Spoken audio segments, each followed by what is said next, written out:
Guys, एक बार Germany में वहां की सरकार ने पेट्रोल के दाम बढ़ा दिए।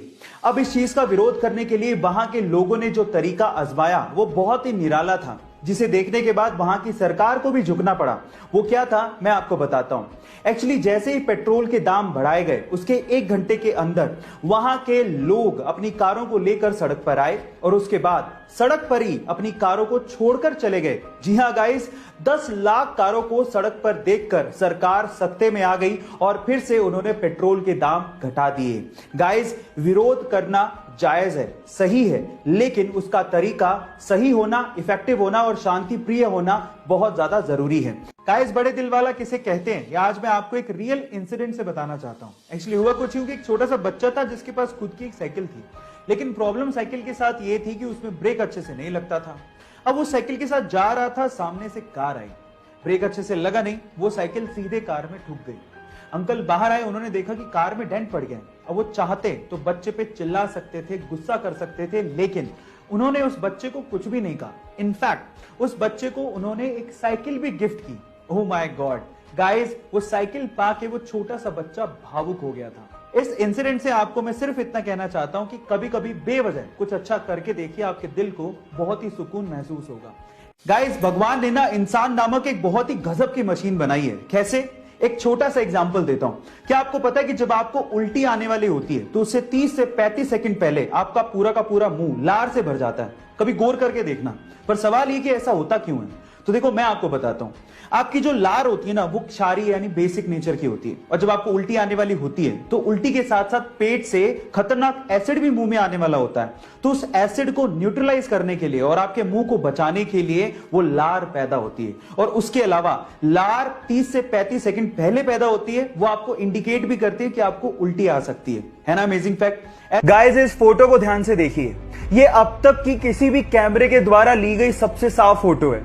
खा गए ना धोखा? एक्चुअली ये फोटो नहीं है, आप हैरान हो जाएंगे कि ये एक पेंटिंग है जो कि ऑयल पेंट से बनी है। इनफैक्ट ये इतनी ज्यादा क्लियर है कि पहली बार देखने से तो ऐसा लगता है कि शायद किसी हाई रेजोल्यूशन वाले कैमरे से ली गई फोटो है। ये ऑयल पेंट से बनी है, इसको भी चेक करने के लिए लोग मैग्नीफाइंग ग्लासेस का इस्तेमाल करते हैं। इस पेंटिंग को बहुत सारे अवार्ड्स तक मिल चुके हैं। ये पेंटिंग वर्ल्ड रिनोन चाइना के लेंग जून ने बनाई है। तो इस जीनियस आर्टिस्ट के लिए एक हार्ट तो बनता है। एक बार एक चाइनीज व्यक्ति एक एनिमल शेल्टर से एक बहुत ही प्यारे कुत्ते को घर पे लेके आया। वो कुत्ता बहुत ही समझदार था, लेकिन उस चाइनीज व्यक्ति ने एक अजीब सी हरकत उस कुत्ते की नोट की। वो कुत्ता पूरी रात अपने मालिक को सोते हुए देखता था। शुरू में उन्हें लगा कि शायद वो नया है, इसलिए एडजस्ट होने में समय लग रहा है, लेकिन जब वो लगातार ऐसा करता रहा तो उन्होंने उसे डॉक्टर को दिखाया। डॉक्टर ने कहा कि ये तो बिल्कुल स्वस्थ है। थक हार कर जब कुछ समझ में नहीं आया तो वो उसी शेल्टर में दोबारा गए। तो जो शेल्टर वाले ने जवाब दिया वो आप लोगों को सुनना चाहिए।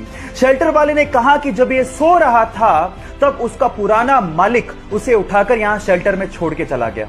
शायद इसीलिए वो पूरी रात आपको देखता है, कहीं आप उसे धोखा ना दे दो।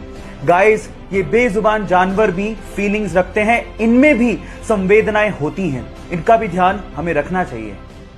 जब 13 अप्रैल 1919 को जलियांवाला बाग में जनरल डायर ने सैकड़ों निहत्तों पर गोलियां चलवा दी, तो इस बाग से 40 किलोमीटर दूर एक गांव से 11 साल का बच्चा जलियांवाला बाग की तरफ पैदल निकल पड़ा और बाग में खून से सनी हुई मिट्टी को अपने हाथ में लेकर अंग्रेजों से आजादी के सपने देखने लगा।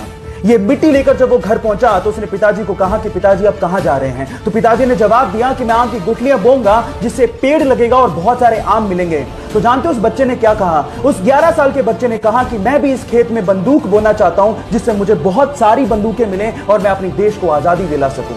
इस क्रांतिकारी विचार को रखने वाले का नाम है शहीद भगत सिंह, जो हमारे लिए, इस देश के लिए हंसते हंसते ये कहकर फांसी पर चढ़ गए, सरफरोशी की तमन्ना अब हमारे दिल में है, देखना है जोर कितना बाजुए कातिल में है, बाजुए कातिल में है।